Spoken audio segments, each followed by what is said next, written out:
Cuando me dicen de que solo 5 días y que después los van a reunir para que estemos juntos, yo pensé que era luego que iba a ser solo cuestión de esos 5 días, porque me habían dicho que al lugar donde iban a trasladarme después, ahí iban a estar mis hijos esperándome.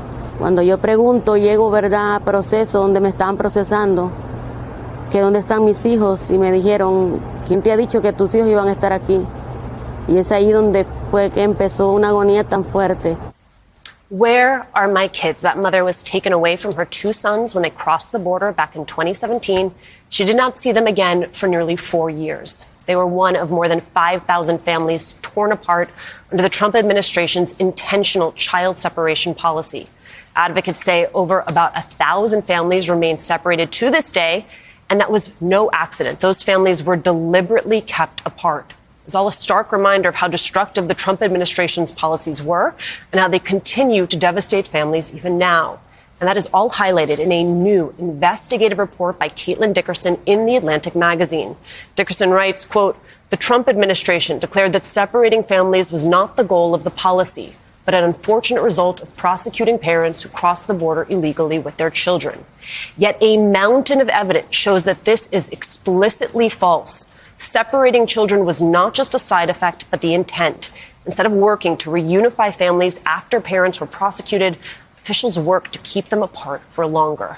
I'm joined now by Caitlin Dickerson, whose excellent new investigation into Trump's cruel zero-tolerance immigration strategy is titled "An American Catastrophe: The Secret History of the U.S. Government's Family Separation Policy." Everyone, Caitlin, needs to read this. I want to start with the origin story of family separation. What did you learn?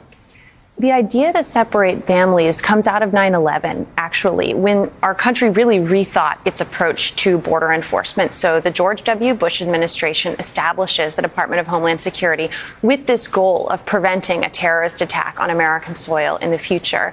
And in doing so, they start to look really differently at illegal border crossing. You know, in the past, you're talking mostly about migrant laborers who are committing a misdemeanor crime that prosecutors and judges really let go. It wasn't a principal concern for Americans. But this desire to make sure that a terrorist attack could never happen again, it also manifested in just this idea that a single illegal border crossing was one too many. And, you know, we're talking about illegal border crossings, but of course, jump ahead to zero tolerance. We're talking about families who are seeking asylum. It's a legal process and it's complicated. We can get into it. But basically, you have this idea of cracking down on the border that gets harsher and harsher and harsher over time until it culminates in the separation of families. One of the things that was most striking about your reporting, and again, it is a lot of words. You spent many months on this investigation, so I want folks to be able to read it. But there were a lot of bureaucrats in meetings who didn't even realize that the meetings they were in were about family separations. How is that possible?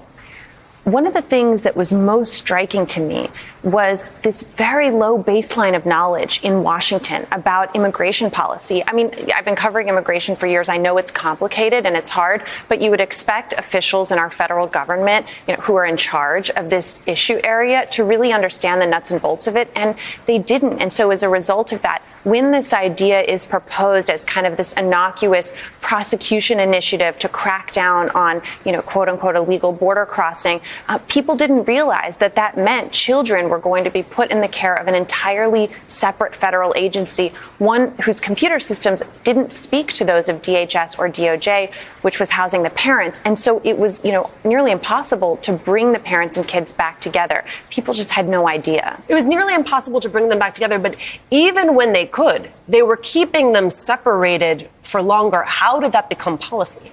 So that's right. And that's just one more piece of evidence that, you know, prosecutions were not the goal with zero tolerance. They were separation. Separations were the goal. You know, I've uncovered lots of documents that show this to be true, but perhaps the starkest are these emails that show even in cases where parents were prosecuted quickly enough that their children were still waiting in Border Patrol facilities, they hadn't gone over to HHS yet, meaning a swift reunification could happen.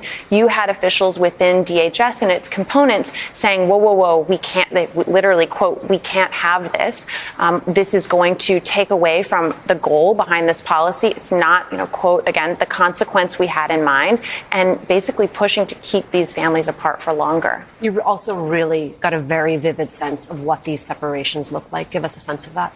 That's right. So I worked for months to try to get Border Patrol agents to tell their side of the story. For years, I had only heard from parents and children what separations looked and felt like. And I felt it was important to have those stories corroborated.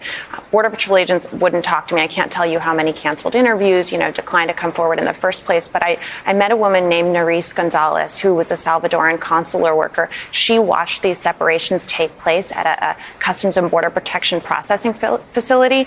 She described it as being like a war. I mean, she's still traumatized by these images today, literally watching hundreds of kids being separated. She said that you would have, in some cases, a Border Patrol agent yanking on one arm and the parent yanking on another arm, of the child. Everybody, in tears and inconsolable, screaming. She spent a lot of her days in the cells where children were held. And they would swarm around her. They grabbed onto her. She said they grabbed onto my pants, my belt, my arms, my hands, anything that they could. They begged me not to leave at the end of the day. They begged me for information about where my parents are.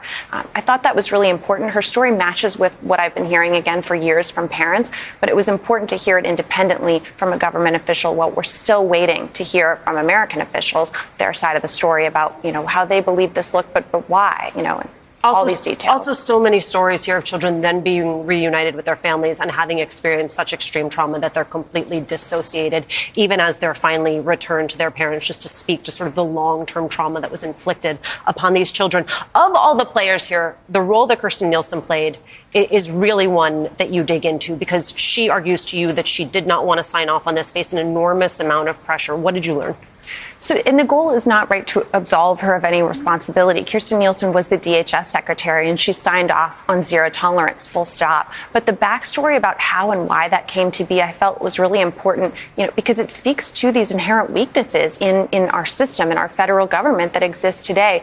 She basically was told several things that were untrue. One, that this type of prosecution initiative had been pursued in the past, which said to her that, these outcomes, wouldn't have come up, because she must have figured if these prosecutions had been done in the past, she would have heard about them if they were to go as badly awry as they ultimately did.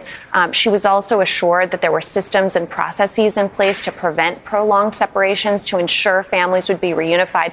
And importantly, these assurances didn't just come from the top, didn't just come from the White House and people like Stephen Miller, who people expected to provide them, but also from people like the head of Customs and Border Protection and the head of ICE, who are career experts in immigration enforcement, had served both Democratic and Republican administrations, and should have known and should have conveyed to her that, in fact, these systems did not exist. Caitlin Dickerson, this is absolutely extraordinary, heartbreaking reporting. Thank you for all of the work that you've put into this and for continuing to follow this story.